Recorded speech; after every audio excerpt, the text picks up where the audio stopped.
नमस्कार फ्रेंड्स, मेरा नाम बबलू वर्मा, पेपर हैकर में आपका स्वागत है। तो फ्रेंड्स, आज हम देखने वाले हैं आर्मी जीडी का प्रैक्टिस सेट नंबर हो जाता है 20। ठीक है, इससे पहले हमने 19 प्रैक्टिस सेट देख रखे हैं। अगर नहीं देखे हैं, डिस्क्रिप्शन में प्लेलिस्ट का लिंक दे रखा है, वहाँ पर जाके आराम से देख सकते हैं। ठीक है फ्रेंड्स, और बात करें एक महत्वपूर्ण सूचना आपके लिए। अगर आपको बुक लेना है राम सिंह यादव की, या 50 प्रैक्टिस सेट वाली राम सिंह यादव की एक बुक आती है, ठीक है, वो लेना है तो भी आप बुक स्टोर से मत लीजिएगा उसे। ठीक है, अगर आप बुक स्टोर से लोगे तो आपके लिए 120 रुपये पे करना पड़ेंगे आपके लिए। ठीक है, मैं आपको ओनली यहाँ पर 25 रुपये में दे रहा हूँ। 25 रुपये में आप वहाँ से खरीद सकते हो, लिंक डिस्क्रिप्शन में दे दिया जाएगा। ठीक है, वहाँ से आराम से टच करके ले सकते हो। अगर राम सिंह यादव की बुक लेना है ठीक है, वो भी आपके लिए हम दे सकते हैं। ठीक है, ओनली 25 रुपये में। अगर आप इस बुक को बुक स्टोर से खरीदोगे, जहाँ से बुकें मिलती हैं, तो वहाँ पर आपके लिए 125 रुपये पे करना पड़ेगा। ठीक है, 125 रुपये करना पड़ेगा। यहाँ पर आपके लिए ओनली 25 रुपये में दी जा रही है। ठीक है, तो आराम से आप इतना रुपये गवाइएगा मत, आराम से 25-25 रुपये में हमसे लीजिएगा, आराम से बुक पढ़िएगा। ठीक है, डिस्क्रिप्शन में लिंक दे रखा है बुक का, आराम से वहाँ पर जाके ले सकते हैं। ठीक है, परचेस कर सकते हैं और आराम से पढ़ सकते हैं। तो फ्रेंड्स, चलते हैं क्वेश्चनों की ओर। वैसे मैं प्रैक्टिस सेट तो आपको करा ही रहा हूँ ये सारे के सारे। ठीक है, खरीदना है तो ले सकते हो, वरना कोई दिक्कत नहीं है। ठीक है, मैं आपको करा ही रहा हूँ सारे के सारे। तो यहाँ बात करते हैं, 1 घंटे का आपको समय होता है पेपर में, और 100 मार्क्स का आपका क्वेश्चन पेपर होता है। टोटल 50 क्वेश्चन होते हैं। ठीक है, 1 घंटे का समय होता है, मतलब 1 मिनट के लिए, एक क्वेश्चन के लिए 1 मिनट से ज़्यादा समय आपके लिए दिया जाता है। ठीक है, तो बात करते हैं, ये 4 भागों में डिवाइड होता है। मैं हर शिफ्ट में बताता हूँ आपके लिए। ये 4 भागों में डिवाइड होता है। सामान्य ज्ञान 15 question, science 15 question, math 15 question, reasoning 5 question. Total मिला के हमारे कितने हो जाते हैं? 50 क्वेश्चन आपके हो जाते हैं। ठीक है, स्टार्ट करते हैं फटाफट। भाग 1 जो हो जाता है हमारा सामान्य ज्ञान का, कुछ इस प्रकार से क्वेश्चन दे रखे हैं। अगर और बाद में वीडियो के लास्ट में आपको अपना स्कोर भी बताना है। हमारा स्कोर इतना रहा है आज। ठीक है, जिसका 45 प्लस क्वेश्चन स्कोर रहे वो बहुत ही अच्छा है, जिसका 40 प्लस भी स्कोर रहे वो भी बहुत अच्छा है, मगर इससे नीचे रहेगा तो इसका स्कोर अच्छा नहीं है, इसका मतलब से तैयारी करने की ज़रूरत है। ठीक है, तो बस डेली लगे रहिएगा, आपका स्कोर अच्छा हो जाएगा।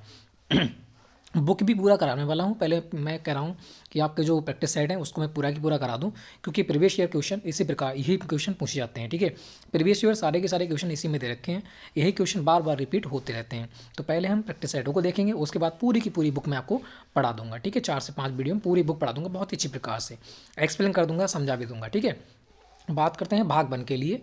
यहाँ पर सामान्य ज्ञान 15 क्वेश्चन देखते हैं फटाफट। क्वेश्चन नंबर 1 की बात करते हैं। क्वेश्चन नंबर 1 देखिएगा यहाँ पर क्या कह रहा है। ठीक है, क्वेश्चन नंबर 1 की बात करें, थोड़ा सा धुंधला दिख रहा है। कह रहा है, निम्न में से कौन सा केंद्र शासित प्रदेश है? निम्न में से कौन सा केंद्र शासित प्रदेश है, यह आपको बताना है। जम्मू और कश्मीर, पंजाब, गोवा या फिर सिक्किम। तो सिक्किम भी राज्य है, गोवा भी राज्य है और पंजाब भी राज्य है, मगर 2019-20 में कौन सा बनाया, 2019 में बनाया गया था, ये बनाया गया था जम्मू और कश्मीर और लद्दाख। ठीक है, 2 केंद्र शासित प्रदेश बनाए गए थे, तथा दादर एवं नागर हवेली और दमन और दीव को एक किया गया था। तो यहाँ पर कौन सा हो जाएगा? ऑप्शन नंबर ए हो जाएगा, जम्मू और कश्मीर। ठीक है, और इसके पहले जो हमारे राज्यपाल हो जाते हैं वो कौन थे? मुर्मू जी थे। ठीक है, तो ये भी आपको याद रखना है। आगे बढ़ते हैं नेक्स्ट क्वेश्चन। नेक्स्ट क्वेश्चन की बात करते हैं। यहाँ दे रखा है, दादर एवं नागर हवेली की राजधानी कौन सी है? दादर एवं नागर हवेली की राजधानी कौन सी है, ये आपको बताना है। देखो, बात करते हैं चंडीगढ़, ये पंजाब और हरियाणा की हो जाती है। कवारती, ये लक्षद्वीप की राजधानी हो जाती है। पोर्ट ब्लेयर, ये अंडमान और निकोबार की राजधानी हो जाती है। तो एक ही राजधानी बचती है, सिलवासा, जो कहाँ की राजधानी हो जाएगी? दादर एवं नागर हवेली की राजधानी हो जाएगी। तो ऑप्शन नंबर बी बिल्कुल इजीली हमारा राइट हो जाता है। ऑप्शन को काट भी सकते हैं, अगर नहीं भी आता है तो ऑप्शन को काटना सीखेगा, बिल्कुल आराम से कर सकते हो। ठीक है, नेक्स्ट क्वेश्चन, क्वेश्चन नंबर 30 की बात करते हैं। असहयोग आंदोलन कब हुआ था? तो आपको बता रखा है, जो असहयोग आंदोलन गांधी जी का पहला ऐसा आंदोलन था जिसे कह सकते हैं जन आंदोलन। इसमें सबसे ज़्यादा मतलब एक प्रकार से पहली बार गांधी जी के आंदोलन में मतलब जनता ने भाग लिया था। वह कौन सा आंदोलन था? तो असहयोग आंदोलन ही हो जाता है। इसे जन आंदोलन भी कहते हैं। गांधी जी का पहला जन आंदोलन कौन सा था? असहयोग आंदोलन। ये कब हुआ था? ये आपके हुआ था 1920 में। ऑप्शन नंबर बी यहाँ पर बिल्कुल राइट हो जाता है। गांधी जी का प्रथम आंदोलन तो चंपारण था। प्रथम आंदोलन कौन सा था? चंपारण, जो 1915 में चलाया गया था। क्योंकि 15 में कहाँ से आए थे? दक्षिण अफ्रीका से आए थे, भारत, है ना। गांधी जी 15 में आए थे, दक्षिण अफ्रीका भारत आए थे। फिर उनने चंपारण चलाया था सबसे पहले, चंपारण। ठीक है, तो पहला आंदोलन चंपारण और पहला जन आंदोलन जो हो जाता है वो हो जाता है तुम्हारा असहयोग आंदोलन। तो यहाँ पर कौन सा हो जाएगा, ऑप्शन नंबर बी राइट हो जाएगा 1920। ठीक है, आगे बढ़ते हैं नेक्स्ट क्वेश्चन। भारत छोड़ो आंदोलन 8 अगस्त 1942 में चलाया गया था, तो ये भी आपको याद होना चाहिए। ठीक है, आगे बढ़ते हैं नेक्स्ट क्वेश्चन। नेक्स्ट क्वेश्चन को देखिएगा, क्वेश्चन नंबर 4। क्वेश्चन नंबर 4 की बात करते हैं, वास्को डे गामा किसके काल में भारत आया था। वास्को डे गामा जो था वो किसके काल में भारत आया था, ये आपको बताना है। ठीक है तो बिल्कुल बताएगा यहाँ पर कौन सा राइट होगा।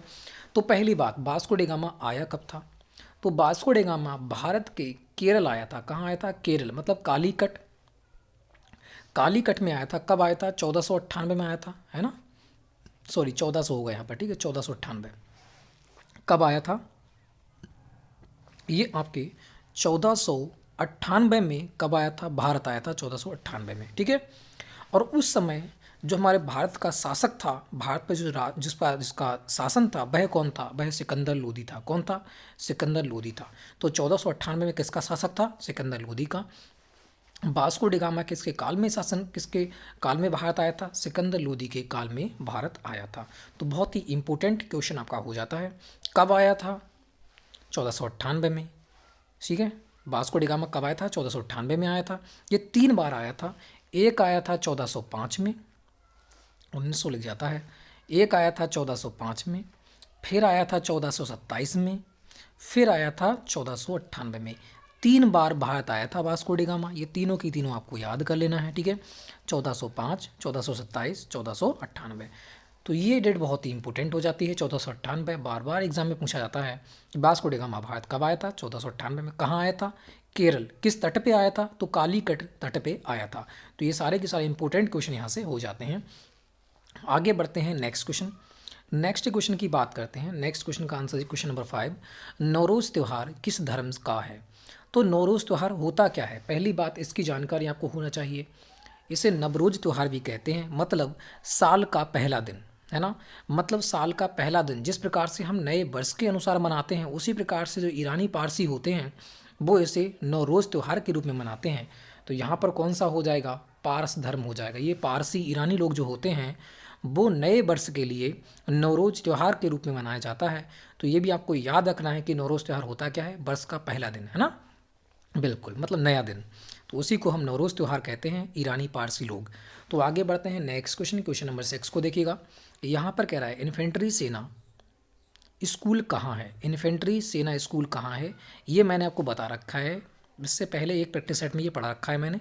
इसका आंसर दीजिएगा सभी लोग, कौन सा रहने वाला है। इन्फेंट्री सेना स्कूल कहाँ पर है, तो ये आपका कहाँ, खड़गवासला में, महू में, हैदराबाद में या देहरादून में। तो ये कौन सा राइट हो जाएगा, बिल्कुल ऑप्शन नंबर कौन सा हो जाएगा, बी, महू में हो जाएगा। ठीक है, इन्फेंट्री सेना स्कूल कहाँ स्थित है, तो ये आपका महू में हो जाता है। वेरी वेरी इंपॉर्टेंट क्वेश्चन, इसे याद कर लेना। आगे बढ़ते हैं क्वेश्चन नंबर 7। सर्वोच्च न्यायालय में जजों की आयु सीमा क्या है। अरे ये तो बहुत ही ईजी है, 65 वर्ष होती है, सभी की होती है, पता ही है आपको, है ना। सर्वोच्च न्यायालय में जजों की आयु सीमा कितनी होती है, 65 वर्ष होती है। बहुत ही इंपॉर्टेंट और ईजी क्वेश्चन। और जो हमारे मुख्य न्यायाधीश हैं वर्तमान में, वह कौन हो जाते हैं, वह हो जाते हैं अरविंद बोबड़े जी। ठीक है, तो ये भी आपको याद रखना है, हमारे जो मुख्य न्यायाधीश है वो कौन है, अरविंद बोबड़े जी। ठीक है, आगे बढ़ते हैं नेक्स्ट क्वेश्चन। दे रखा है 1971 के युद्ध के बाद किसको भारत के फील्ड मार्शल पद से अलंकृत किया गया था। 1971 के युद्ध के बाद किसको भारत के फील्ड मार्शल पद से अलंकृत किया गया था, तो कौन हो जाते हैं, के.एम. करियप्पा, कुमार मंगलम, जयंतो नाथ चौधरी या फिर मानेक शाह। तो यहाँ पर कौन सा राइट हो जाएगा। 1971 के युद्ध के बाद किसको भारत के फील्ड मार्शल के पद पर अलंकृत किया गया था। वेरी वेरी इंपॉर्टेंट क्वेश्चन आपका हो जाता है। फील्ड मार्शल कौन थे, जनरल मानेक शाह। ठीक है, तो मानेक शाह यहाँ पर बहुत ही इंपॉर्टेंट क्वेश्चन है। इस क्वेश्चन को रिपीट करना ही करना है आपको, ठीक है, याद करना है इसे और रिपीट करना है बार बार। ठीक है, आगे बढ़ते हैं नेक्स्ट क्वेश्चन, क्वेश्चन नंबर 9 की ओर। कह रहा है चीनी का कटोरा कहलाता है, क्या कहलाता है। अब बात करें सबसे ज़्यादा गन्ना कहाँ होता है, तो सबसे ज़्यादा गन्ना होता है भारत में, मगर चीनी का कटोरा किसे कहते हैं ये आपको बताना है। तुर्की, अल्बानिया, क्यूबा या फिर हो जाता है स्विट्जरलैंड। एक बात और बता दूं, वैसे सबसे ज़्यादा गन्ना कहाँ होता है, भारत में, और भारत में कहाँ होता है, यूपी में। ठीक है। अब चीनी का कटोरा किसे कहते हैं, तो वह कहते हैं क्यूबा को। ये वेरी इंपॉर्टेंट क्वेश्चन है, आपके लिए टिपिकल क्वेश्चन हो जाता है, इसे याद कर लें एक बार, बहुत ही इंपॉर्टेंट क्वेश्चन हो जाता है। ठीक है, क्योंकि आप क्या करोगे कि सबसे ज़्यादा पाया जाता है भारत में गन्ना, तो भारत होगा, तो भारत भी ऑप्शन में दे रखा होगा आपके लिए। ठीक है, मैं आपको कंफ्यूज नहीं होना है, चीनी कटोरा कैसे कहते हैं, क्यूबा को कहते हैं। ठीक है, आगे बढ़ते हैं क्वेश्चन नंबर 10 की ओर। लक्ष्मीबाई कहाँ की रानी थी, तो ये आपको बताना है लक्ष्मीबाई जो थी वो कहाँ की रानी थी। उनके बेटे का नाम क्या था, दामोदर। इनके पति का नाम क्या था, गंगाधर राव। ठीक है, तो दोनों के दोनों याद भी होना चाहिए, एग्जाम में पूछ सकता है लक्ष्मीबाई के बेटे का नाम क्या था, तो दामोदर था, और इनके पति का नाम क्या था, गंगाधर था। ठीक, गंगाधर राव, तो दोनों के दोनों आपको याद रखना है। तो लक्ष्मीबाई कहाँ की रानी थी, तो ये कहाँ की रानी थी, झांसी की रानी थी। और लक्ष्मीबाई का जन्म कहाँ हुआ था, वाराणसी में हुआ था, ये भी आपको याद होना है। ठीक है, पालन पोषण भी कहाँ हुआ था, वाराणसी में ही हुआ था। लक्ष्मीबाई कहाँ की रानी थी, झांसी की रानी थी। इनका जन्म कहाँ हुआ था, वाराणसी में हुआ था, पालन पोषण भी वाराणसी में ही हुआ था। ठीक है, तो ऑप्शन नंबर कौन सा हो जाएगा, ऑप्शन नंबर डी यहाँ पर बिल्कुल राइट हो जाएगा। दामोदर इनके बेटे का नाम और गंगाधर राव इनके पति का नाम। ठीक है, आगे बढ़ते हैं नेक्स्ट क्वेश्चन। क्वेश्चन नंबर यहाँ पर देखिए 11 का, ज्ञानपीठ पुरस्कार का संबंध किससे है। ज्ञानपीठ पुरस्कार कब से स्टार्ट हुए थे, तो 1965 से स्टार्ट हुए थे ज्ञानपीठ पुरस्कार। 65 से हुए थे, 56 से हुए थे, बताओ। 65 से ही हुए थे ना, नहीं 65 से ही हुए थे। ठीक है, चाहिए, ठीक है, 1965 से स्टार्ट हुए थे ज्ञानपीठ पुरस्कार। सबसे पहले मिला था मलयालम भाषा के लिए शंकर कुरूप जी को मिला था। किसे मिला था, शंकर कुरूप को मिला था मलयालम भाषा के लिए, है ना, शंकर कुरूप को दिया गया था। 2020 की बात करें किसे मिला है, ये इंपॉर्टेंट है, 2020 का ज्ञानपीठ पुरस्कार किसे मिला था, ये मिला था तुम्हारे अकिथम जी को मिला था कोई, है ना, अकिथम नाम से है कोई, देख लेना एक बार, अकिथम नंबूथुरी ऐसे कोई इनका नाम है। ठीक है, इनको देख लेना एक बार, अकिथम जी को मिला था, इतना मुझे पता है। और 1965 में किससे मिला था, शंकर कुरूप को मिला था। तो वेरी इंपॉर्टेंट हो जाते हैं, 2020 का भी याद करना। और ये कौन सा हो जाता है, ये आपका हो जाता है 56वां। ठीक है, 56वां ज्ञानपीठ पुरस्कार किसे मिला है 2020 में, तो अकिथम जी को मिला था। 1965 में प्रथम किसे मिला था, ये मिला था शंकर कुरूप जी के लिए मलयालम भाषा के लिए। ठीक है, और ये भी मलयालम भाषा के लिए मिला है वर्तमान में, 2020 की बात करें, ये भी मलयालम भाषा को मिला है। और पहला भी मलयालम भाषा के लिए मिला था शंकर कुरूप को। ठीक है, और अभी मिला है अकितम जी के लिए, नंबूथुरी ऐसे कि उनका नाम है। आगे बढ़ते हैं नेक्स्ट क्वेश्चन को देखिएगा, ये किससे संबंधित है, तो आपको जानते हो ज्ञानपीठ है, साहित्य पुरस्कार हैं। ठीक है, ये सारे क्या होते हैं, सारे के सारे साहित्य से संबंधित होते हैं। ठीक है, सरस्वती सम्मान है, ये सारे के सारे क्या हैं, साहित्य से संबंधित हो जाते हैं। आगे बढ़ते हैं नेक्स्ट क्वेश्चन। नेक्स्ट क्वेश्चन को देखिएगा यहाँ पर, नेक्स्ट क्वेश्चन का आंसर हमारा कौन सा रहने वाला है, तो यहाँ पर दे रखा है मिल्खा सिंह जाने जाते हैं। मिल्खा सिंह ये सभी लोग जानते हैं, कौन थे ये, फ्लाइंग सिख, या फिर हो जाता है तुम्हारा डिग एक्सप्रेस, या हो जाता है तुम्हारा सुल्तान, इनमें से कोई सा नहीं। तो सुल्तान अली खान है ना, तो ये तो होगा नहीं भी, कौन सा हो जाएगा, फ्लाइंग जट हो जाएंगे, है ना, कौन हो जाएंगे, फ्लाइंग जट, मतलब फ्लाइंग सिख से कहते थे, ये रेसलिंग से संबंधित हो जाते हैं। ठीक है, आगे बढ़ते हैं नेक्स्ट क्वेश्चन। नेक्स्ट क्वेश्चन की बात करते हैं, रिएक्टर स्केल से क्या मापा जाता है, तो रिएक्टर स्केल से क्या मापा जाता है ये आपको बताना है, बिल्कुल सभी लोग आंसर दीजिएगा। वायु की गति, जल की गहराई, वायु का दाब, या भूकंप की तीव्रता। यहाँ पे भूकंप की तीव्रता दिख रखी है। ठीक है, तो यहाँ पर कौन सा राइट होगा, बिल्कुल रिएक्टर स्केल से क्या नापते हैं, भूकंप की तीव्रता। ऑप्शन नंबर डी यहाँ पर बिल्कुल राइट हो जाएगा। आगे बढ़ते हैं नेक्स्ट क्वेश्चन, गीता फोगाट किस खेल से संबंधित हैं। गीता फोगाट रहने वाली कहाँ की हैं, पहले ही बता रखा है आपको, ये हरियाणा की रहने वाली हैं, एक बार और भी पढ़ा रखा है मैंने। ठीक है, कहाँ की हैं, हरियाणा की रहने वाली हैं। ये किससे संबंधित हैं, तो ये कुश्ती से संबंधित हो जाती हैं, ऑप्शन नंबर ए यहाँ पर राइट होगा। ठीक है, ये कुश्ती से संबंधित हो जाती हैं। गीता फोगाट किस खेल से संबंधित हैं, तो हरियाणा से हैं ये, और किससे हैं, कुश्ती से संबंधित हो जाती है। ठीक है, आगे बढ़ते हैं नेक्स्ट क्वेश्चन। नेक्स्ट क्वेश्चन को यहाँ पर देखिएगा, कह रहा है राष्ट्रीय गीत के रचयिता कौन है। राष्ट्रीय गीत के रचयिता कौन हो जाते हैं, और उनको बताना है कितने समय में ये गाया जाता है। ये 65 सेकंड में इसके गाने का समय होता है, 1 मिनट 5 सेकंड, या कह सकते हैं 65 सेकंड। ठीक है, इसके गाने का समय कितना होता है, 65 सेकंड होता है। और इसके रचयिता कौन हो जाते हैं, इसके रचयिता होते हैं बंकिम चंद्र चटर्जी, आनंद मठ से ले रखा है। ठीक है, बंकिम चंद्र चटर्जी 1882, ये भी आपको याद रखना है, डेट भी ठीक है पूछ सकता है, 1882। अब आगे बढ़ते हैं नेक्स्ट क्वेश्चन की ओर, और बात करें राष्ट्रीय गीत किसने लिखा था, राष्ट्रीय गीत लिखा था, राष्ट्रीय गीत है, और राष्ट्रीय ज्ञान किसने लिखा था, राष्ट्रीय ज्ञान लिखा था किसने, रविन्द्रनाथ टैगोर ने, जो अपनाया गया था 24 जनवरी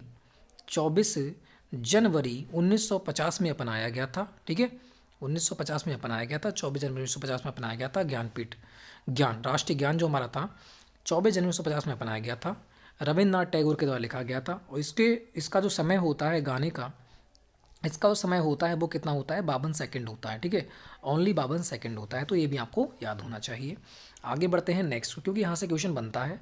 आगे बढ़ेगा नेक्स्ट क्वेश्चन, तो यहाँ से हमारा भाग सेकंड स्टार्ट हो जाता है, मतलब सामान्य विज्ञान या साइंस, ठीक है। साइंस से 15 क्वेश्चन देखने को मिलते हैं, तो इसको देख लेते हैं फटाफट। इसका आंसर दीजिएगा, पहले क्वेश्चन का आंसर फटाफट। इस क्वेश्चन का आंसर कौन सा रहने वाला है। यहाँ दे रखा है शराब किसके द्वारा बनाई जाती, शराब जो है वो किसके द्वारा बनाई जाती है, राव, खमीर, सूडा या फिर मावा। यहाँ पर कौन सा राइट रहने वाला है, तो यहाँ पर हो जाएगा खमीर, ऑप्शन नंबर बी, ठीक है। आगे बढ़ते हैं नेक्स्ट क्वेश्चन। कह रहा है अम्ल डालने पर लिटमस पत्र हो जाता है। अम्ल डालने पर जो लिटमस पत्र होता है वो कैसा हो जाता है, पीले से हरा, नीले से लाल, लाल से नीला, कोई बदलाव नहीं होता। तो यहाँ पर बताना है कौन सा राइट रहने वाला है। जब अम्ल को हम लिटमस पत्र पे डालते हैं तो वह नीले से कैसा हो जाता है, लाल हो जाता है, ठीक है। कैसा हो जाता है, नीले से लाल हो जाता है। Very important question, option number B यहाँ पर बिल्कुल राइट रहने वाला है। आगे बढ़ते हैं नेक्स्ट क्वेश्चन। चेचक रोग किससे संबंधित है, वेरी इंपॉर्टेंट क्वेश्चन। चेचक के टीके की खोज किसने की थी, तो वो हमारे हो जाते हैं एडवर्ड जेनर जी। कौन हो जाते हैं, एडवर्ड, बहुत ही इंपॉर्टेंट क्वेश्चन हो जाता है, एडवर्ड जेनर जी हो जाता है। बार बार एग्जाम में पूछा हुआ क्वेश्चन, 2018 रेलवे में पूछा हुआ क्वेश्चन आपका हो जाता है, ठीक है। चेचक रोग किससे संबंधित है, इसकी खोज किसने की थी, इसके टीके की एडवर्ड जेनर ने की थी। ये संबंधित किससे है, तो ये किससे फैलता था, मैंने आपको बताया था एक देश था, उसमें क्या हुआ था, फैक्ट्री में पारा भरा हुआ था, पारा समुद्र में लीक हो गया था। पारा समुद्र में जाने से मछलियों ने वह पारा खा लिया था। फिर उसके द्वारा जब मछलियों को मनुष्य ने खाया, ठीक है, वहाँ के इंसानों ने खाया, तो वहाँ पर उन लोगों को ये बीमारी फैली। फिर उनसे रिलेटेड और जो लोग उनके संपर्क में आए उनसे फैली। तो ये क्या है, एक प्रकार का वायरल होता है, ठीक है। तो यहाँ पर कौन सा हो जाएगा, ऑप्शन नंबर डी हो जाएगा, बिल्कुल राइट, वायरल, ठीक है। तो चेचक रोग किससे संबंध हो जाएगा, ये वायरल से संबंधित है। कोई प्रदूषण भी नहीं है, ना बैक्टीरिया है ना मच्छर है, ये एक वायरल है। और इसके टीके की खोज किसने की थी, एडवर्ड जेनर ने की थी, ठीक है। तो वेरी इंपॉर्टेंट क्वेश्चन है, इसे याद कर लेना। आगे बढ़ते हैं नेक्स्ट क्वेश्चन। डायनमो यंत्र के किस विद्युत का उत्पादन होता है, डायनमो जो यंत्र होता है उससे किस विद्युत का उत्पादन होता है, यांत्रिक ऊर्जा से विद्युत ऊर्जा में, या रासायनिक ऊर्जा से विद्युत ऊर्जा में, या फिर स्टैटिक ऊर्जा से विद्युत ऊर्जा में, सौर ऊर्जा से विद्युत ऊर्जा में। तो यहाँ पर कौन सा राइट होगा, डायनमो आप जानते हो यांत्रिक ऊर्जा को विद्युत ऊर्जा में बदलने के लिए काम में आता है, ठीक है। डायनमो जो होते हैं, जो हमारी गाड़ियाँ वगैरह हैं उसमें लगाया जाता है, क्योंकि वह यंत्र होते हैं और यंत्र से क्या बनाते हैं, विद्युत ऊर्जा बनाते हैं, ठीक है। तो यहाँ पर क्या हो जाएगा, ऑप्शन नंबर ए राइट होगा, यांत्रिक ऊर्जा से विद्युत ऊर्जा में बदलने के लिए डायनमो का प्रयोग किया जाता है। आगे बढ़ते हैं नेक्स्ट क्वेश्चन, क्वेश्चन नंबर 20 की बात करिएगा। यहाँ दे रखा है लेंस की क्षमता का मात्रक क्या होता है। तो लेंस की क्षमता का मात्रक क्या होता है, आपने लेंस का सूत्र सुना होगा, डी पढ़ा होगा, डायोप्टर, है ना। तो यहाँ पर क्या हो जाएगा, ऑप्शन नंबर ए हो जाएगा, डायोप्टर। डायोप्टर हेनरी की बात करें तो हर्ट्ज, है ना। आवृत्ति का मात्रक क्या हो जाएगा, हर्ट्ज हो जाएगा। तो यहाँ पर डायोप्टर बिल्कुल राइट रहने वाला, लेंस की क्षमता का मात्रक क्या होता है, डायोप्टर हो जाएगा, ठीक है। आगे बढ़ते हैं 21, यहाँ देखिएगा। सौर ऊर्जा को विद्युत ऊर्जा में बदलने वाला यंत्र है। सौर ऊर्जा को विद्युत ऊर्जा में बदलने वाला यंत्र कौन सा है, फटाफट इस क्वेश्चन का आंसर दीजिएगा। पहला दे रखा है पहला दे रखा है तुम्हारा डैनियल सेल, सोलर सेल, या फिर हो जाएगा तुम्हारा ड्राई सेल जनरेटर। तो यहाँ पर कौन सा राइट रहने वाला है, सौर ऊर्जा को विद्युत ऊर्जा में बदलने वाला यंत्र है। तो क्या होते हैं, सोलर पैनल, या फिर कर सकते हैं सोलर सेल, ठीक है। तो सोलर सेल यहाँ पर बिल्कुल राइट आंसर रहने वाला है। नेक्स्ट की बात करते हैं 22।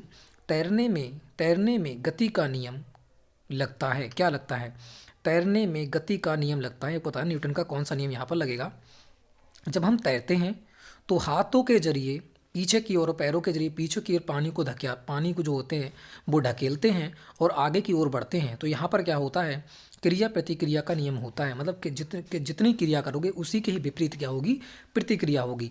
तो ये नियम कौन सा है, ये आपका हो जाता है नियम 3, ठीक है।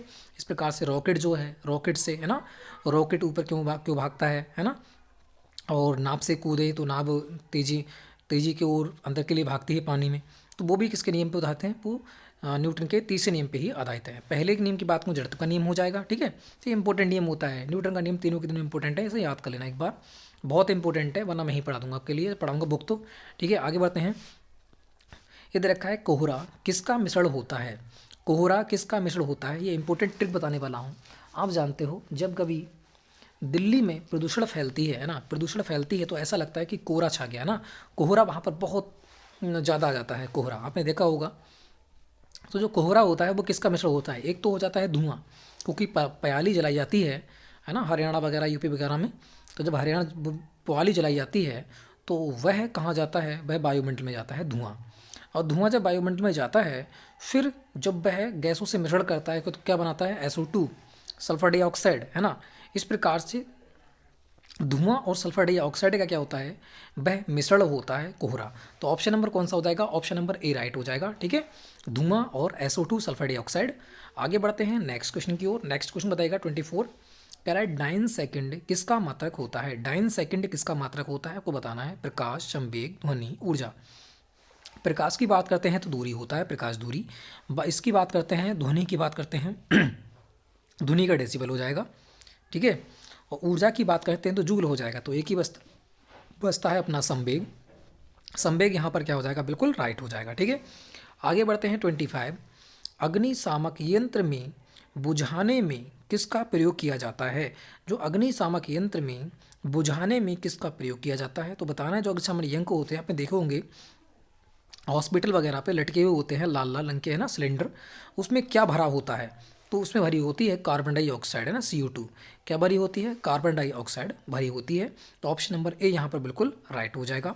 CO हो जाएगी कार्बन मोनोऑक्साइड, है ना, SO2 हो जाएगी सल्फर डाइऑक्साइड, और O2 हो जाएगी ऑक्सीजन, ठीक है। आगे बढ़ते हैं, CO2 कार्बन डाइऑक्साइड। आगे बढ़िएगा, नेक्स्ट क्वेश्चन देखिएगा। नेक्स्ट क्वेश्चन का आंसर हमारा कौन सा रहने वाला है, ठीक है। 26 कह रहा है तुम्हारा अश्व शक्ति किसकी इकाई है, जो अश्व शक्ति है वह किसकी इकाई हो जाती है। दूरी की बात करते हैं तो आप मीटर में नापते हैं, भार वेट होता है ना, तो ये किलोग्राम में नापते हैं। जो बेग होगा, दूरी, बेग मतलब चाल, क्या हो जाएगा, मीटर प्रति सेकंड में नापते हैं। तो एक ही बचता है कौन सा, शक्ति। तो शक्ति किसका हो जाएगा, अश्व शक्ति का आपका हो जाता है। तो अश्व शक्ति का जो इकाई होती है वो कौन सी होती है, शक्ति होती है, ठीक है। तो very important question, easy question आपका हो जाता है। ऑप्शन काट के आराम से इस क्वेश्चन पर जा सकते थे। आगे बढ़ते हैं, नेक्स्ट क्वेश्चन को देखिएगा 27। यहाँ दे रखा है पीतल किसका मिश्र धातु है, तांबा जस्ता, जस्ता और लोहा, तांबा और लोहा, लोहा और पीतल। तो यहाँ पर कौन सा राइट होगा, पीतल किसका मिश्र धातु है, तो पीतल हो जाएगा आपका तांबा और जस्ता, जस्ता को जिंक कहते हैं, ये भी आपको याद रखना है, ठीक है। तांबा और जिंक का मिश्रण होता है पीतल। 2-3 बार आपको मैंने बता रखा है ये तो। आगे बढ़ते हैं 28, कह रहा है हीमोग्लोबिन पाया जाता है, हीमोग्लोबिन किस में पाया जाता है, आपको बताना है किस में, गैस्ट्रिक जूस में या फिर वॉयल में या फिर लार में। तो सभी को पता है ये किस में पाया जाता है, रक्त में पाया जाता है। ये ऑक्सीजन का आदान प्रदान करता है हमारे शरीर में। आगे बढ़ते हैं, नेक्स्ट क्वेश्चन, पोटेशियम क्लोराइड का सूत्र क्या होता है, पोटेशियम के किसका होता है, फार्मूला पोटेशियम का होता है, क्लोराइड Cl, तो कौन सा हो जाएगा, KCl। बाकी के से कोई दे नहीं रखा है ना, पोटेशियम का कोई फार्मूला भी यहाँ पर नहीं दे रखा है। तो ऑप्शन नंबर क्या हो जाएगा, ऑप्शन नंबर बी, बिल्कुल इजी क्वेश्चन था ये तो। अगर के और कहीं होता, यहाँ कहीं के होता तो आप कंफ्यूज हो भी सकते थे, मगर कंफ्यूज कहीं होने की ज़रूरत नहीं है। एक ही में के दे रखा है, के से स्टार्ट होता है पोटेशियम और क्लोराइड Cl से हो जाएगा क्लोराइड, तो पोटेशियम क्लोराइड, ठीक है। आगे बढ़ते हैं, नेक्स्ट क्वेश्चन। यहाँ दे रखा है प्रोटीन का स्रोत होता है, प्रोटीन का स्रोत क्या है ये आपको बताना है, प्रोटीन का स्रोत क्या है। तो प्रोटीन की बात करें वैसे सबसे सबसे अच्छा स्रोत तो आपकी होती हैं दालें, दालों में प्रोटीन ज़्यादा होता है। मगर यहाँ बात करें मछली, गाजर, रोटी, पालक, रोटी, चावल, तो यहाँ पर तो कहीं दालें दे नहीं रहे, दालें तो आपने दालें जो हैं ऑप्शन में नहीं है। तो बताना है यहाँ पर कौन सा राइट आंसर रहने वाला है, बिल्कुल सभी का आंसर राइट आ चुका है, यहाँ पर हो जाएगा मछली, ठीक है। ऑप्शन नंबर क्या हो जाएगा, ऑप्शन नंबर ए हो जाएगा। आगे बढ़ते हैं फिर नेक्स्ट क्वेश्चन। अब यहाँ से हमारा हो जाता है मैथ का स्टार्ट, ठीक है। अब देखते हैं भाई मैथ में कितना स्कोर रहने वाला है। देखो 2 ही सब्जेक्ट हमारे होते हैं, मैथ और रीजनिंग। इसमें क्या है, हम 100% स्कोर कर सकते हैं, ठीक है। तो मैथ और रीजनिंग को हल्के में नहीं लेना है, ठीक है, अच्छी प्रकार से क्वेश्चनों को सॉल्व करना है। बात करते हैं भाग थर्ड, मैथ के 15 क्वेश्चन देखने को मिलेंगे, रीजनिंग के 5, टोटल हो जाते हैं 20 क्वेश्चन। ये 20 नंबर तो अपने पक्के होना चाहिए, ठीक है। आगे बढ़ते हैं, नेक्स्ट क्वेश्चन को देखिएगा 31। यहाँ पर दे रखा है 3 1 7 3 2 मल्टीप्लाई, फिर यही रिपीट है, ठीक है। फिर माइनस दे रखा है यहाँ पर 1.732 मल्टीप्लाई 1.732, और बटे में आपका दे रखा है 31732 प्लस ये दे रखा है 1.732, ठीक है, यही दे रखा है। अब इसको हम क्या मान सकते हैं, इसको मान लो a, तो ये सेम है तो ये भी a हो जाएगा। इसको मान लो b, ये दोनों सेम है तो ये भी b हो जाएगा। इसको हमने a माना है तो a, इसको b माना है तो b, ठीक है। अब ये फार्मूले में पुट करेंगे, अब ये फार्मूले में क्या करेंगे, हम पुट करेंगे। तो यहाँ पर आपको ये तो लिखा हुआ दिख ही रहा है, ठीक है, मैंने वो चीज़ मानी है, इसी मैंने मान लिया, ठीक है, क्योंकि यहाँ पर जगह कम है। तो इसको मैंने a माना था, इसको भी a, इसको b, इसको b, और यहाँ पे a भी दे रखे, क्योंकि जो अंक दे रखे हैं वो समान है, ठीक है, इसलिए मैंने b को b की जगह b रख दिया, a की जगह 1 दिया। अब इन दोनों को मैं मल्टीप्लाई करूँगा तो यहाँ पर क्या आ जाएगा, a से a की मल्टीप्लाई करूँगा क्या हो जाएगा, a स्क्वायर, माइनस b से b की मल्टीप्लाई करूँगा तो कितना आ जाएगा मेरे पास, b स्क्वायर, और बटे नीचे क्या दे रखा है, a माइनस b, यही दे रखा है ना, बिल्कुल यही हो जाएगा ना। अब ऊपर वाले को खोलूँगा तो किस में आ जाएगा, यहाँ आ जाएगा a प्लस b और a माइनस b, खोल जाएगा ना। और नीचे क्या दे रखा है, प्लस दे रखा है, ये प्लस है ना, प्लस b। अब a प्लस बी से a प्लस बी कट जाएगा, बचेगा क्या, a माइनस बी। मतलब इस प्रकार से हमें करना है, a में से b को घटाना है, हमारा आंसर आ जाएगा। तो a कितना दे रखा है, a दे रखा है 3.732, और b कितना दे रखा है 1.732। जब घटाऊंगा तो मेरे पास कितना आ जाएगा, 2 से 2 जाएगा 0, 3 से 3 जाएगा 0, 7 से 7 जाएगा 0, फिर पॉइंट लगा रखा है, 3 में से 1 जाएगा 2, तो जब पॉइंट है तो 2 ही आ जाएगा आंसर हमारा। तो 2 कहाँ है, ऑप्शन नंबर सी में है। बिल्कुल इजी क्वेश्चन हो जाता है, फार्मूले मक्के से आराम से कर सकते हो, ठीक है। तो ऑप्शन नंबर कौन सा हो जाएगा, ऑप्शन नंबर सी यहाँ पर बिल्कुल इजीली आ जाएगा। ये a square minus B square के फार्मूले से खोलकर आराम से मैंने इसे सॉल्व कर दिया। अगर आप इस प्रकार से मल्टीप्लाई करते तो इसे करना संभव नहीं था, ठीक है। आगे बढ़ते हैं नेक्स्ट क्वेश्चन। नेक्स्ट क्वेश्चन को यहाँ पर देखिएगा, औसत का सूत्र है, औसत का फार्मूला हो जाता है, ठीक है। क्वेश्चन है, आराम से कीजिएगा। यहाँ पर दे रखा है 12 लड़कों की औसत आयु दे रखी है 10 वर्ष। तो मैं 12 और लड़कों की, 12 बॉयज़ों की औसत आयु दे रखी है 10 वर्ष। तो मैं टोटल आयु निकाल लूँगा, इसकी कितनी जाएगी, 12 के 12 मतलब 120 वर्ष हो जाएगी इनकी टोटल आयु, ठीक है। 12 लोगों की कह रहे हैं, उनमें से 11 लोगों की, 11 बॉयज़ों की औसत आयु है 9 वर्ष। तो मैं इनकी टोटल आयु निकाल लूँगा, 11 में कितना हो जाएगा 99 वर्ष, टोटल आयु निकल आई मुझे 99 वर्ष 11 लोगों की। तो दे रखा है 12वें लड़के की आयु क्या होगी। अगर मैं 11 लड़कों को घटा दूँ तो 12वां लड़का बच जाएगा यहाँ पर, तो एक जो बचेगा वो 12वां ही लड़का होगा, ठीक है। तो 12 बॉयज़ों की औसत आयु मतलब क्या निकालना है, आयु निकालना है। तो इसमें से इसको घटा दूंगा तो मेरे पास निकल आएगी।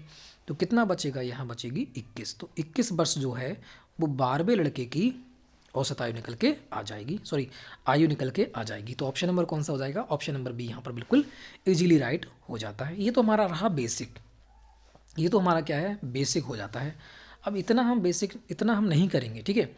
12 लड़कों की औसत आयु दे रखी है 10, इसका मतलब 12 बंदों में 10-10 बटा होगा, है ना, 10-10-10 सबको मिला होगा, बिल्कुल।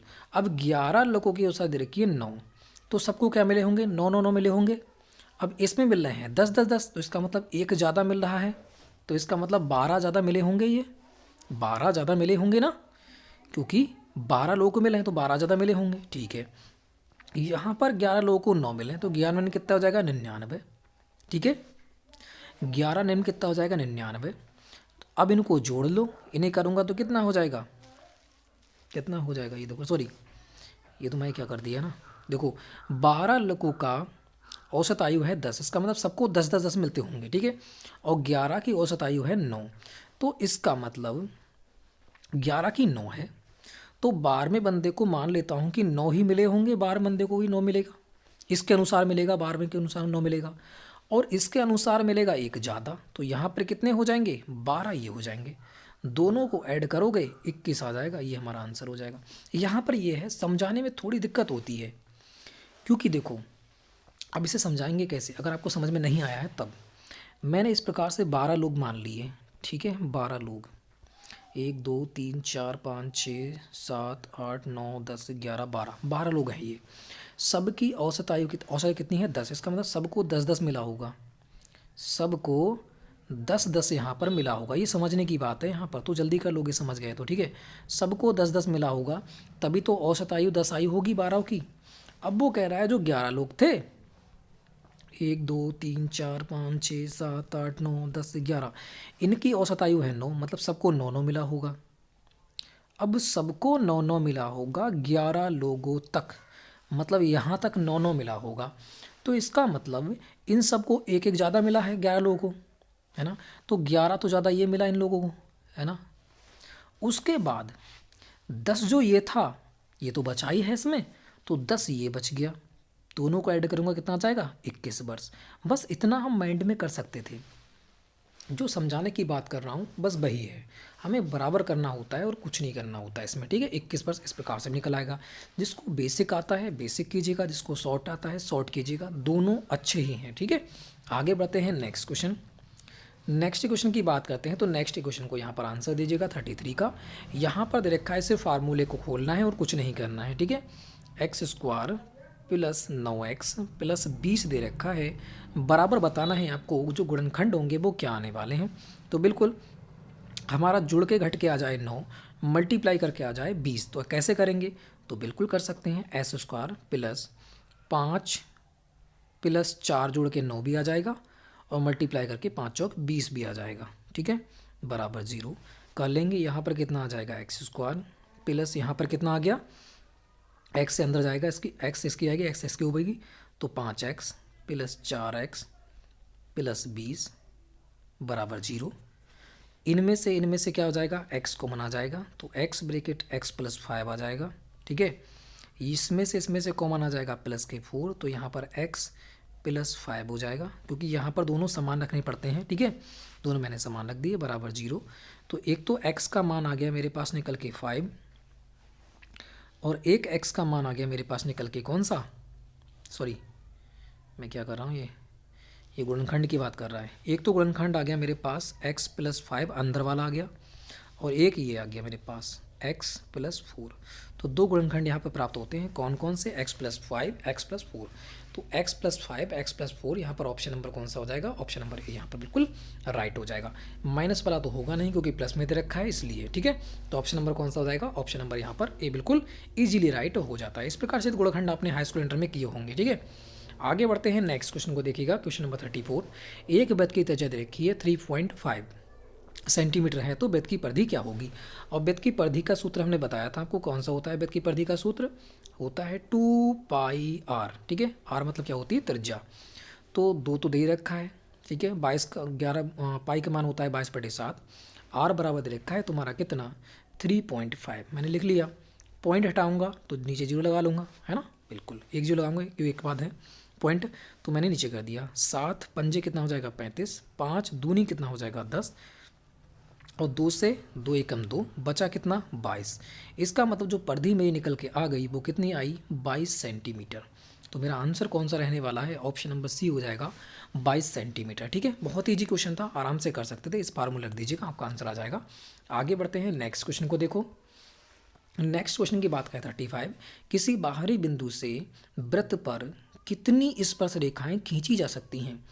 एक वृत्त है, बाहरी मैंने बिंदु मान लिया ये, अब बताइएगा इस पर कितनी स्पर्श रेखाएं खींची जा सकती हैं। तो आप कहोगे एक तो स्पर्श रेखा ये चली जाएगी, एक स्पर्श रेखा ये चली जाएगी, ठीक है, यहाँ से गुजरती हुई स्पर्श करती हुई, ये 2 रेखाएं पार हो जाएंगी, और यहाँ से कोई पार होगी नहीं क्योंकि बीच बीच से निकल जाएगी फिर तो, और कोई स्पर्श रेखा है नहीं जो स्पर्श करते हुए निकले, तो एक ये हो गई एक ये हो गई, 2 ही स्पर्श रेखाएं बनेंगी। तो कौन सा हो जाएगा, ऑप्शन नंबर बी यहाँ पर बिल्कुल राइट हो जाएगा, ठीक है। आगे बढ़ते हैं नेक्स्ट क्वेश्चन। नेक्स्ट क्वेश्चन को यहाँ पर देखिएगा, नेक्स्ट क्वेश्चन का आंसर हमारा कौन सा रहने वाला है 36। यहाँ दे रखा है 500 रुपये 5000 रुपये पर 6% वार्षिक दर से 2 साल बाद साधारण ब्याज क्या होगा। तो साधारण ब्याज का फार्मूला आपने सुना होगा, ब्याज बराबर क्या होता है, साधारण ब्याज बराबर मूलधन P गुणे दर R गुणे समय T बटे 100, यही तो होता है, रख दीजिएगा आंसर निकल के आ जाएगा। P मूलधन दे रखा है 5000 लिख दिया मैंने, ठीक है, और दर 6%, समय 2 वर्ष बटे 100, ब्याज निकल के आ जाएगा 0 से 0 कितना हो जाएगा 5 दूनी सॉरी 6 दूनी 12, 12 पंजे 60, इसका मतलब 600 जो मेरा आ गया। यहाँ पर ब्याज निकल के आ जाता है और ब्याज ही पूछ रहा क्या है, ब्याज क्या होगा, तो 600 रुपये हो जाएगा। ऑप्शन नंबर ए यहाँ पर बिल्कुल राइट हो जाएगा। समझ में आया तो बेहतर है, ठीक है। लाइक कीजिएगा, शेयर कीजिएगा चैनल को, सॉरी वीडियो को शेयर कीजिएगा, चैनल को सब्सक्राइब कीजिएगा और वीडियो को लाइक जरूर कीजिएगा, ठीक है फ्रेंड्स। तो आगे बढ़ते हैं, नेक्स्ट क्वेश्चन को देखो। नेक्स्ट क्वेश्चन का आंसर हमारा कौन सा रहने वाला है, बताइएगा सभी लोग। 37 यहाँ पर दे रखा है 10 किलोग्राम 40 किलोग्राम का कितना प्रतिशत है। 10 किलोग्राम 40 किलोग्राम का कितना प्रतिशत है। मैंने बताया परसेंटेज में चेंज करते हैं तो 100 से मल्टीप्लाई करते हैं, तो 100 से मैंने मल्टीप्लाई कर दिया। 0 से 0 जाएगा कट, ठीक है। 2 से काटूंगा 2 दूनी 4, 2 पंजे 10, फिर 2 से काटूंगा 2 पंजे 10, 5 और 5 की मल्टीप्लाई होगी 55 25, 25% मेरा निकल के आ जाएगा आंसर। तो कौन सा हो जाएगा, ऑप्शन नंबर बी यहाँ पर बिल्कुल इजीली राइट हो जाता है, ठीक है। क्योंकि यहाँ पर 10% 40 किलोग्राम का कितना होगा, सॉरी 10 किलोग्राम 40 किलोग्राम का कितना होगा, आराम से निकाल सकते हो आप, ठीक है। आगे बढ़ते हैं नेक्स्ट क्वेश्चन। नेक्स्ट क्वेश्चन को यहाँ पर देखते हैं, ठीक है। नेक्स्ट क्वेश्चन थोड़ा छोटा करते हैं। अब बताएगा इसका आंसर कौन सा रहने वाला है। यहाँ पर रखा है 3 लड़के एक कार्य को 2 दिन में करते हैं, एक लड़के को काम करने में कितना समय लगेगा। तो वही MDH फार्मूला हमें लगाना है। MDH मसाले सच MDH, ठीक है। तो यहाँ पर क्या हो जाएगा, M मैन बन मान लेते हैं, D बन, H बन बटे वर्ग नीचे, M माने आदमी, D माने दिन, H माने घंटे, तो बराबर M2 D2 H2 बटे W2। यही हमारा फार्मूला होता है MDH बटे W। बस इसमें पुट कर दीजिएगा, आपका आंसर आ जाएगा। दे क्या रखा है वही पुट करेंगे। कह रहा है 3 लड़के, तो मैन कितने दे रखे हैं 3, मल्टीप्लाई दिन कितने दे रखे हैं 2 दिन, काम कितना दे रखा है W, एक काम, तो एक काम, कोई घंटे नहीं दे रखे हैं तो कोई बात नहीं, घंटे नहीं लिखेंगे। फिर दे रखा है एक लड़का, तो एक लड़का, वही काम, तो एक काम, कितने समय में करेगा, तो दिन पूछ रखा है, कितने दिन में करेगा या समय में करेगा, ठीक है, बात वही है। तो कर सकते हैं, जी तो कट ही जाएगा, 1 से काटेंगे इसको तो 1 3 3 जाएगा, तो 3 3 कितना हो जाएगा 9, तो D बराबर कितना आ जाएगा 9 दिन। तो यहाँ पर आंसर हमारा कौन सा रहने वाला है, सॉरी यहाँ पर थोड़ी सी कन्फ्यूज होते हुए, ठीक है, रुकिएगा, थोड़ा सा लिखने में गड़बड़ी हो गई। यहाँ पर जो आपका 3 है यहाँ पर दिया हुआ 3 नहीं है, ठीक है, दिन 3 नहीं है, दिन जो दे रखे हैं यहाँ पर देखिएगा 3 लड़के 2 दिन में करते हैं, यहाँ पर 2 दे रखा है, ठीक है, यहाँ पर 2 दे रखा है। अब इसे देख लेते हैं, काटेंगे तो कितना, ये 2 बार जाएगा और 3 दूनी कितना हो जाएगा 6, तो D बराबर कितना आ जाएगा 6 दिन आ जाएगा, ठीक है। ये थोड़ी लिखने में गड़बड़ हो गई थी बस। तो कौन सा हो जाएगा, ऑप्शन नंबर ए यहाँ पर राइट हो जाएगा, 6 दिन में, ठीक है। बिल्कुल इजी क्वेश्चन था, MDH फार्मूला में रखना था, आराम से हमारा आंसर हो जाएगा, ठीक है। आगे बढ़ते हैं, नेक्स्ट क्वेश्चन को देखो। नेक्स्ट क्वेश्चन देखा है, नेक्स्ट क्वेश्चन का फटाफट आंसर दीजिएगा। 39 निम्न को पूरा करें, ये सीरीज का क्वेश्चन हो जाता है, ठीक है, रीजनिंग का क्वेश्चन है सीरीज का। 2 दे रखा है, 3 है, 5 है, 7 है, 11 है, आगे बताना है कौन सा होगा। तो वही है, अभाज्य संख्याओं की सीरीज चल रही है, खुद से कटे किसी और से ना कटे, अभाज्य संख्या है ना, तो पहली अभाज्य संख्या, दूसरी, तीसरी, चौथी, पाँचवीं, छठी कौन सी होगी 13, खुद से कटेगी और किसी से नहीं कटेगी, खुद से और एक से, ठीक है। तो कौन सी हो जाएगी, ऑप्शन नंबर बी यहाँ पर बिल्कुल राइट हो जाएगा, अभाज्य संख्याओं की यहाँ पर सीरीज चलती हुई, ठीक है। आगे बढ़ते हैं, नेक्स्ट क्वेश्चन को देखो। 40 निम्न को पूरा करना है, यहाँ पर कौन सा आने वाला है अगले, ये भी सीरीज का क्वेश्चन है। 1 दे रखा है, 8 है, 27 64 और 124 25, अगले बताना है कौन सा रहने वाला है। तो यहाँ पर देखो सीरीज कैसी चलती हुई, मल्टीप्लाई हो रही क्या, बिल्कुल नहीं। तो यहाँ पर घन क्यों हो रहा है, बिल्कुल क्यों हो रहा है, यहाँ पर 1 का क्यू 1 होगा, 2 का क्यू 8 रहने वाला है, 3 का क्यू 27, 4 का क्यू 64, 5 का क्यू आपका हो जाएगा 125, 6 का क्यू 6 के कितना हो जाएगा 216, तो 216 कहाँ दे रखा है, ऑप्शन नंबर सी बिल्कुल राइट हो जाएगा, ठीक है। बिल्कुल इजी क्वेश्चन है, आराम से कर सकते हो इस क्वेश्चन को। आगे बढ़ते हैं, नेक्स्ट क्वेश्चन। नेक्स्ट क्वेश्चन का फटाफट आंसर दीजिएगा। नेक्स्ट क्वेश्चन का आंसर हमारा कौन सा रहने वाला है, यहाँ दे रखा है 252/18, तो इसे काटना ही है और कुछ नहीं करना है, ठीक है। 252 बटे क्या दे रखा है 18, तो 18 से इसे काटूंगा तो 18 × 18, ठीक है, 18 × 18 बचे कितने यहाँ पर 18 के 18 2 7 7 बचे और कितने 72, 18 चौक 72, तो कितना हो जाएगा 14 हमारा आ जाएगा। ऑप्शन नंबर सी दे रखा है 14। ठीक है, बिल्कुल इजीली इसे काटना था और कुछ नहीं करना था। आगे बढ़ते हैं नेक्स्ट क्वेश्चन को देखो। ठीक है, नेक्स्ट क्वेश्चन को देखिएगा। नेक्स्ट क्वेश्चन का आंसर हमारा कौन सा रहने वाला है, दे रखा है x/1 plus x/2 plus x/4 बराबर बताना है आंसर क्या आने वाला है। तो हम इन तीनों का क्या मान लेते हैं, एलसीएम नीचे वाले का। एलसीएम कितना हो जाएगा, एलसीएम हो जाएगा हमारे पास 4 निकल के आ जाएगा। ठीक है, और यहाँ पर मल्टीप्लाई हो जाएगी अब 4 की ऊपर। ठीक है, तो यहाँ पर x 4 की मल्टीप्लाई हो जाएगी सभी में इनमें। ठीक है, 2 से काटूंगा 2 दूनी 4, 4 से काटूंगा 4 एकम 4, 1 से काटूंगा 1 चौक 4, तो यहाँ पर हो जाएगा 4x plus 2x plus x, तो बराबर कितना हो जाएगा 4 5 6 और 1 7, 7x बटे कितना हो जाएगा 4, ये हमारा हो जाएगा आंसर। आराम से कर सकते हैं। ठीक है, कितना हो जाएगा 7x/4। एलसीएम मान के आराम से इस क्वेश्चन को कर सकते हो। ठीक है, जब हम एलसीएम मानते हैं तो एक बार बता दूं, आपको समझ में नहीं आया हो कुछ लोगों को। ठीक है, तो उनको मैं बता दूं, रुकिएगा। जो मैंने यहाँ पे जो एलसीएम हम नीचे मानते हैं, ठीक है, जो हम एलसीएम नीचे मानते हैं वही ऊपर वाले में मल्टीप्लाई कर देते हैं। वही क्या करते हैं, ऊपर वाले में मल्टीप्लाई कर देते हैं। ऊपर वाले मल्टीप्लाई कैसे किया, 4, एलसीएम मैंने 4 माना, 4 आया है तो ऊपर 4 लिख देंगे। यहाँ पर मल्टीप्लाई में 4, यहाँ पर मल्टीप्लाई में 4 हो जाएगा। और ये अब इससे कट जाएगा, ये पूरी एक बार जाएगा, ये कितने बार जाएगा 2 बार जाएगा, और ये कितने बार जाएगा, ये जाएगा तुम्हारा पूरे 4 बार। तो 4 जब इसकी मल्टीप्लाई करूँगा x से तो 4x हो जाएगा, प्लस ये प्लस दे रखा है तो प्लस लिख दिया। इससे इसकी मल्टीप्लाई करूँगा 2x हो जाएगा, और 1 से x की करूँगा तो x ही आएगा। तो इस प्रकार से क्या हो जाएगा 7x/4 हो जाएगा, और मेरा आंसर हो जाएगा ऑप्शन नंबर बी। ठीक है, अच्छा क्वेश्चन, इजी क्वेश्चन, आराम से कर सकते हो। आगे बढ़ते हैं नेक्स्ट क्वेश्चन। नेक्स्ट क्वेश्चन को यहाँ पर देखिएगा। नेक्स्ट क्वेश्चन का आंसर हमारा कौन सा रहने वाला, दे रखा है 15 मल्टीप्लाई 4 माइनस 48 भाग 12 बराबर क्या रहने वाला है। बोर्ड मोड से करना है।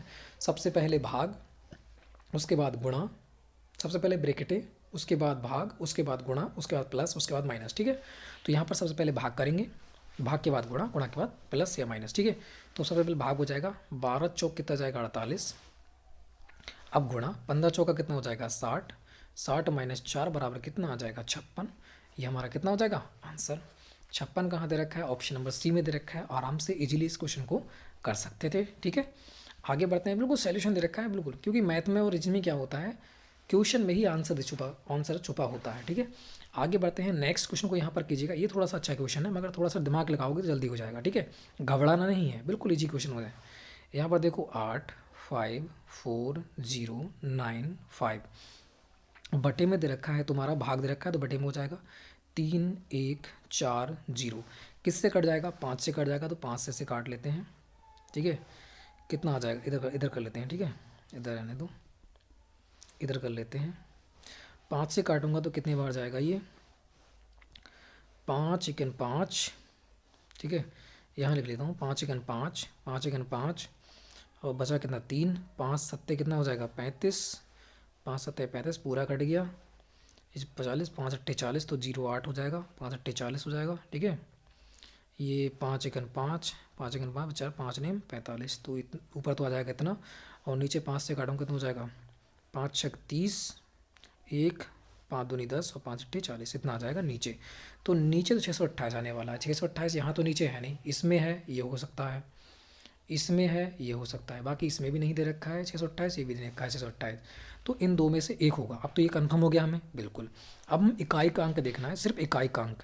इकाई का अंक हमें 9 आना चाहिए मल्टीप्लाई करके। तो यहाँ पर दे रखा है 8, यहाँ दे रखा है 5, 8 मल्टीप्लाई 5 से मल्टीप्लाई करूँगा, और ऊपर वाले क्या होते हैं जुड़ जाते हैं, प्लस कितना हो जाएगा 3। अगर 9 इकाई का अंक आ रहा है तो अच्छा है, क्योंकि 9 यहाँ पर दे रखा है। 9 इकाई का अंक आ रहा है तो अच्छा है, वरना ये बेकार है। तो 8 पंजे 40, 40 और 3 कितना 43, तो यहाँ पर 43 आ रहा है, इकाई का अंक 3 आ रहा है, तो 3 नहीं आना चाहिए था, 9 आना चाहिए, तो ये तो हो जाएगा कैंसिल। इसका मतलब फर्स्ट कैंसिल है, तो यही हमारा हो जाएगा आंसर। अब देखो चेक करके दिखा दूँ आपके लिए, कितना दे रखा है, इकाई का अंक हमारा कितना है 8, तो मैंने 8 उतार लिया। फिर इकाई का अंक 2 मल्टीप्लाई 2 में, और प्लस क्या हो जाएगा 3, प्लस हो गया 3, ऐड करके 9 आना चाहिए इकाई का अंक। देखो 8 दूनी 16, 16 3 कितना हो जाएगा 19, आ गया इकाई का अंक 9, तो बस 9 ही मुझे इकाई का अंक लाना है। तो ऑप्शन नंबर कौन सा हो जाएगा, ऑप्शन नंबर सी बिल्कुल आंसर हमारा राइट हो जाएगा। इजी क्वेश्चन मैंने बना दिया, आप भी इसी प्रकार से करना है। ठीक है, आगे बढ़ते हैं। नेक्स्ट क्वेश्चन को देखिएगा 45, यहाँ दे रखा है 15 मल्टीप्लाई 15, ठीक है ना। इस क्वेश्चन की बात करते हैं तो क्या दे रखा है, ये देखिएगा 15, फिर 15, ठीक है, प्लस दे रखा है मल्टीप्लाई में, फिर देखा है 75 और माइनस दे रखा है 115, ठीक है। इसे सॉल्व करेंगे तो कितना आएगा, यही आपसे पूछ रखा है, ठीक है। तो सॉल्व करो, पहले हम क्या कर रहे हैं, बॉड मास का मतलब पहले भाग, फिर मल्टीप्लाई, फिर प्लस, फिर माइनस। तो पहले क्या करेंगे, भाग 15 15 कितने होते हैं 225, ठीक है, और प्लस क्या दे रखा है 75 और माइनस दे रखा है 150, ठीक है, और बराबर पूछ रखा है कितना आना चाहिए।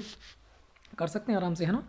अब इसको क्या करेंगे, पहले ऐड करना है, ऐड कर लेंगे, 5 5 10 का 0, यहाँ से लगा 1, तो 7 2 कितना हो जाएंगे 9, 10 का 0 यहाँ से लगा 1, 2 और 1 3, कितना हो जाएगा 300, ठीक है। अब बात करते हैं आगे, अरे ठीक है ना, ठीक है ना। इसे कैसे करेंगे, 15 मल्टीप्लाई 15 माइनस 75 और माइनस 150 बराबर कितना हो जाएगा 0, ज्ञात करना है, ज्ञात करना है यहाँ पर, ठीक है। 15 15 कितने हो जाएंगे 225 के हो जाएंगे तुम्हारे 75 और माइनस कितना हो जाएगा, माइनस है प्लस है 75 भाई, कितना हो जाएगा 150 बराबर क्या करना है, ज्ञात करना है। इसे ऐड करूँगा 10 10 0, 7 8 9 10 का 0, यहाँ से लगा 1, हो जाएंगे 300 और माइनस कितना हो जाएगा 150 बराबर ज्ञात करना है। 300 में से 150 जाएगा, कितना बचेगा, तो यहाँ पर 150 ही बचने वाला, यही हमारा क्या हो जाएगा आंसर। तो 150 कौन सा हो जाएगा, ऑप्शन नंबर बी यहाँ पर बिल्कुल राइट हो जाएगा 150, ठीक है। तो इस प्रकार से क्वेश्चनों को सॉल्व करना है, बहुत ही ईजी क्वेश्चन आपके हो जाते हैं। अब देख लेते हैं हमारा जो भाग स्टार्ट हो जाता है, भाग 4, ठीक है। इसमें क्या देखने को मिलेगी, सामान्य बुद्धिमत्ता मतलब रीजनिंग आपको देखने को मिलने वाली है, ठीक है। देख लेते हैं फटाफट क्वेश्चनों को, कौन कौन से क्वेश्चन हमारे हो जाते हैं। पहला सीरीज का क्वेश्चन है, आपके सामने दे रखा है, तो श्रृंखला पूरी करनी है बस, ठीक है। तो यहाँ पर दे रखा है 9 25 49, आगे बताना है कौन सा आने वाला है।